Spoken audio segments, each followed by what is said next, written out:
നമസ്കാരം. കൂത്തുപറമ്പ് വണ്ടിയായി മുകുന്ദൻ സ്മാരക അഖിലേന്ത്യാ സെവൻസ് ഫുട്ബോൾ ടൂർണമെന്റിൽ ഹിറ്റാച്ചി FC തൃക്കരിപ്പൂർ ഫൈനലിൽ ടൗൺ ടീം അരീക്കോടിനെ ടൈ ബ്രേക്കറിൽ പരാജയപ്പെടുത്തിയാണ് ഹിറ്റാച്ചി FC ഫൈനലിൽ പ്രവേശിച്ചത്.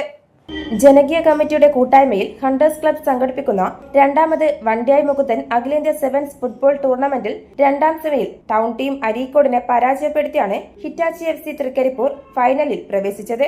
ഇഞ്ചോടിഞ്ച് പോരാട്ടമാണ് ഇരു ടീമുകളും കാഴ്ചവെച്ചത്. വാശിയേറിയ മത്സരം കാണികൾക്ക് ആവേശമായി.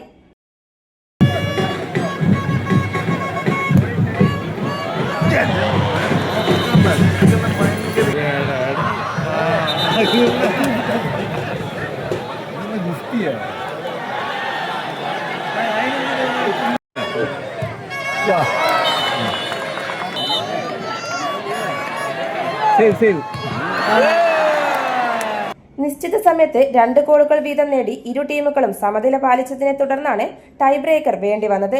ടൈ ബ്രേക്കറിൽ 5-4 ഹിറ്റാച്ചി FC വിജയികളായത്. 16 നടക്കുന്ന ഫൈനൽ മത്സരത്തിൽ സൂപ്പർ സ്റ്റുഡിയോ മലപ്പുറവും ഹിറ്റാച്ചി FC തൃക്കരിപ്പൂറും തമ്മിൽ ഏറ്റുമുട്ടും.